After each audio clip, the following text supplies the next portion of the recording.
My fiancée live streamed her bachelorette party, joking, "Should I even marry him?" I replied in the chat, "Don't bother." Then I texted the venue to cancel the wedding. Her maid of honor was calling me in a panic seconds later. I, 32 male, am, or rather was, engaged to Rachel, 29. I thought we were happy. I thought the meticulous planning, the endless discussions about floral arrangements and font choices for the invitations were the shared, tedious joy of two people building a life. Turns out, for one of us, it was just building a stage. It was a Thursday night. I was at home, paying the final deposit for the caterer online, feeling that quiet, adult satisfaction of checking a major item off a to-do list. My phone buzzed with a notification. Rachel F. is live on Instagram. I smiled. Her bachelorette party. A weekend at some fancy rental house with her maid of honor Carolyn and a gaggle of their friends. I clicked, expecting to see silly games and champagne flutes. And I did. The camera was shaky, clearly held by Carolyn. Rachel was front and center, wearing a future Mrs. Miller sash, her face flushed from alcohol. They were laughing loudly. Okay, real talk," Carolyn slurred, turning the camera to frame them both. "You're getting locked down. How does it feel?" Rachel took a dramatic swig from a bottle. "Alexander's great, you know, he's so stable." She said the word like it was a terminal diagnosis. Her friends giggled. "He pays the bills on time, his car is always clean, he remembers to take the trash out." "But is he fun?" someone shouted from off-screen. Rachel's eyes, usually so bright and focused on me, looked glassy and distant. She leaned into the camera, a conspiratorial smirk on her face. "He's a great provider. My parents love him. But is it enough?" "Honestly, guys," she paused for effect, looking around at her cheering friends, "should I even marry him?" The room erupted in a mix of woos and "don't do it." Carolyn was laughing so hard, the camera shook violently. The chat on the side of the screen was flying by. Hearts, laughing emojis, comments like, "Run girl," and "OMG Rachel." My world didn't shatter. There was no explosion of rage, it was more like the flick of a switch. A cold, silent, and profound click in my brain. The background noise of my life, the hum of the refrigerator, the distant city traffic, seemed to fade into a perfect, crystalline silence. She wasn't asking a question. She was voicing a doubt she'd clearly been nursing for a while, and she was doing it in front of an audience of hundreds. My fingers moved before my brain had fully caught up. I was logged into my personal account, the one with my face as the profile picture. I typed one sentence into the live chat. "Don't bother." I didn't wait to see the reaction. I closed the app. My heart was beating a steady, rhythmic drum, not fast, just strong. Practicality took over. The venue. I opened my texts, scrolled to our coordinator, Deborah. "Hi Deborah, this is Alexander Miller. Please consider this message my formal notification that I am canceling our wedding scheduled for October 12th. I understand the deposit is non-refundable. Please confirm receipt of this message. Thank you." I hit send. The spreadsheet, we had a massive shared Google sheet, budgets, guest lists, vendor contacts. I clicked File, Make a Copy, saved it to my private drive. Then I went back to the original, clicked Share, found Rachel's name, and selected Remove Access. Click, the caterer, I had literally just paid them. I sent a follow-up email. Subject, cancellation, event number 24601. Hello, further to my payment a few moments ago, the event has now been canceled. As per our contract, I understand this evening's payment and the initial deposit are non-refundable. No further action is needed. Regards, Alexander Miller. My phone rang. Carolyn. Her face contorted in a fake smile on the caller ID was the same one I'd just seen on the live stream. I watched it ring until it went to voicemail. A text bubble immediately popped up. "Carolyn, Alexander, call me. Now." Another one, seconds later. "What did you do?" And the one that made it all real.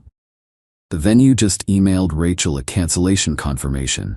WTF is going on?" I put my phone on silent, face down on the counter. I went to the kitchen and poured myself a tall glass of ice water. The house was quiet. She had asked a question, and I had simply given her an answer. The rest? It wasn't revenge. It was just paperwork. Update 1. The next 24 hours were a strange sort of silent storm. My phone was a nuclear reactor of notifications, dozens of missed calls from Rachel, Carolyn, and a few numbers I didn't recognize. Texts ranged from the hysterical, "How could you do this to me?"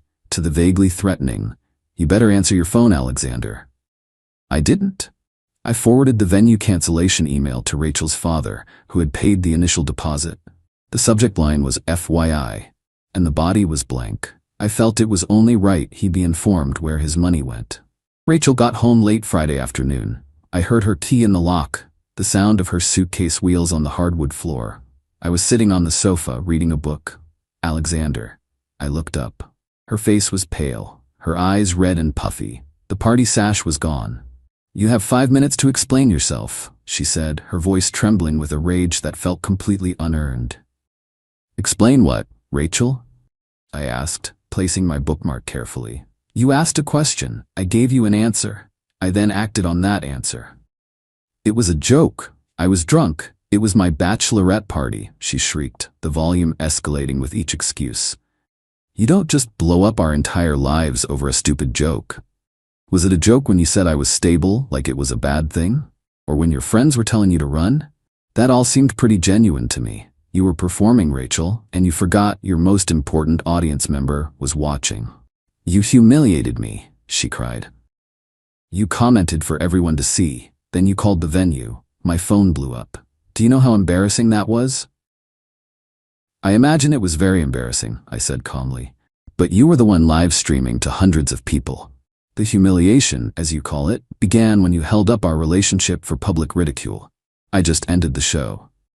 This seemed to stun her. She sputtered, searching for a new angle. "The money, Alexander. My dad's money. We just lost thousands of dollars." "Your father's money, yes," I corrected. "I paid the final deposits for the caterer and the band myself last night, so I'm out a fair bit too. I've already emailed your father. I'll be sending him a check for my half of the non-refundable venue deposit he covered. It's the least I can do." Her mouth opened and closed like a fish.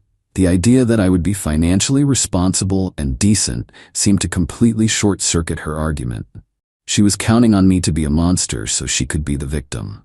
She left that night to stay with Carolyn. Good. The next phase of the narrative began the following day. Carolyn, a PR disaster in her own right, created a new group chat with our mutual friends titled Supporting Rachel. Her opening salvo was a masterclass in spin. "Carolyn, hey everyone, as you may have heard, Alexander had a massive, unprovoked outburst and has called off the wedding. Rachel is obviously devastated. He completely overreacted to a silly joke she made at her party and is now refusing to speak to her. We're all just trying to rally around her during this awful time." My phone buzzed as a few friends replied with, "OMG, what happened?" and "Sending love to Rachel." I didn't reply. Instead, I did a little more housekeeping. Rachel and Carolyn ran a small side hustle, designing invitations and social media graphics for people. For the past year, they'd been using my premium Canva account and my Adobe Creative Cloud license. I logged in, changed passwords, revoked access. Then I remembered the shared Amazon account, the one where my credit card was the primary payment method. Logged out all other devices, changed the password. Later that evening, I got a call from a number I recognized as Rachel's father, Jack. I answered. "Alexander," he said, his voice heavy. "It's Jack. What the hell is going on?" I explained it to him, calmly. I told him about the live stream, the exact words she used, the cheering friends, and the public nature of it all. I told him I saw a future with his daughter that she was clearly and publicly unsure she wanted. He was quiet for a long time. "She can be dramatic, son," he said finally. "She gets caught up in the moment. She didn't mean it. With all due respect, Jack, she's 29. She's not a kid. Dramatic doesn't cover publicly questioning your decision to marry someone a month before the wedding. She meant it in that moment, and that moment was enough for me." He sighed. It was a sigh of profound parental exhaustion. "What happens now?" "We untangle our lives," I said. "That's all." After I hung up, I walked through the quiet apartment. Our apartment. On the fridge was a photo of us from a trip last year, smiling, looking happy. A deep, sharp pang of grief hit me. Not for her, not for the person who mocked me on a live stream, but for the man in that photo. For the future he thought he had. The feeling passed. It was replaced by a grim resolve. This was a controlled demolition. Messy, sad, but necessary to clear the site for whatever came next. My phone buzzed. A text from Carolyn. "Carolyn, Rachel needs to come get her things. And you owe her for the wedding money she spent. Her dad is going to call your parents." I laughed. The entitlement was almost impressive. You owe her. I screenshotted the text. Something told me it would be useful to have a record of their mindset. This was just the beginning. Update 2. 2 weeks have passed since what my friends now refer to as the live stream incident. The initial shockwave has subsided, replaced by the tedious, grinding work of prying 2 lives apart. Rachel is still holed up at Carolyn's place. Their supporting Rachel group chat has apparently become a salt mine of complaints about me, but a couple of friends sent me screenshots. The narrative is that I'm being cold and punitive. Hilarious, considering I'm just living my life, while Rachel is the one who blew up the wedding. The first major issue was the apartment. The lease is in both our names. Rent was due on the 1st. I paid my half. Her half sat there, unpaid. So, I sent an email. I find that written communication is best in these situations. It leaves a record. 2. Rachel F. Jack F. Subject: overdue rent for Apt 4B, 123 Main Street, due 10/01. Rachel, this is a reminder that your half of the rent, amounting to $1,100, is now 5 days overdue. As per our signed lease agreement, we are both legally responsible for the full amount. Failure to pay will negatively impact both of our credit scores and may result in eviction proceedings. Please remit payment immediately. If you wish to be removed from the lease, you will need to sign a release form with the landlord and pay your share of the rent up to that date. Regards, Alexander. I CC'd her father because it was his money she was used to spending. Let him be aware of the liabilities she was racking up. The phone call came within 10 minutes. It was Rachel, and she was furious. I can't believe you CC'd my dad, she yelled. Hi Rachel, I said, putting the call on speaker so I could continue making coffee. Are you calling to let me know you've paid the rent? I'm not paying rent for a place I'm not living in. You kicked me out. I didn't kick you out, Rachel. You left after you torched our engagement. Our legal obligation to the landlord, however, did not leave with you. I'm protecting my credit score. You should be concerned about yours. This is so cruel. You're trying to ruin me. No, I'm trying to pay my bills, something you once described as stable and boring. Turns out it's pretty important. Let me know when you've sent the e-transfer. I hung up. The next day, her brother Dennis showed up at my door. He's 2 years younger than her and shares her sense of theatrical grievance. Dude, he started. No hello? You need to back off. You're going to ruin her credit over a few $100 after everything she's going through? Everything I put her through, you mean? I asked, leaning against the doorframe. Let me be clear, Dennis. Your sister publicly disrespected me and our relationship. I ended it. Now there are administrative tasks to complete. This is one of them. She pays what she owes, she signs the papers to get off the lease, and this part of the problem is solved. Just be a gentleman, man. Just let her off. Being a gentleman doesn't mean setting myself on fire to keep others warm, I said. A phrase I'd been repeating to myself a lot lately. It means handling my responsibilities, which I've done. She needs to handle hers. He left, muttering about how I'd changed. I hadn't. I was just no longer willing to absorb the cost of her irresponsibility. Then came the issue of her belongings, and one of mine. Amidst the chaos, I realized something was missing from my nightstand. My late grandmother's watch. It wasn't flashy, but it was a beautiful, vintage timepiece and one of the few things I had of hers. Rachel loved wearing it. She always called it our watch, but she knew it was mine, a family heirloom. She'd arranged via text, a curt one-line message, to have Carolyn come and pick up her things while I was at work. I sent another email to Rachel F. CC Jack F. Subject: collection of personal items and return of family heirloom. Rachel, I'm fine with Carolyn picking up your belongings tomorrow between 10 a.m. and 4 p.m. Please ensure she also returns my grandmother's watch, which was left on my nightstand. For clarity, I've attached a screenshot of our texts from July where you asked to borrow it. It needs to be returned tomorrow. Thank you. Alexander. The CC to her father was a calculated move. He knew my grandmother. He knew how much that watch meant to me. I was making it clear that this wasn't just stuff. This was a line being crossed. The next day, I came home from work to an apartment that felt eerily empty. Her closets were cleared out, her makeup gone from the bathroom. It was a relief. I checked my nightstand, no watch. My heart sank, but the anger that followed was cold and sharp. This wasn't an oversight. This was a petty, deliberate theft. The rent remained unpaid. The watch was gone. But something new had appeared in my inbox. An email from Jack. Subject: let's sort this out. Looks like Dad was finally ready to step in. Final update: it's been about 4 months. The divorce is finalized. Just kidding. We never got married, so it was just a clean, brutal break. The emotional shrapnel has mostly settled, and my life is blessedly quiet. The email from Rachel's father, Jack, led to a sit-down meeting. The three of us at a neutral ground coffee shop. It felt like a hostage negotiation.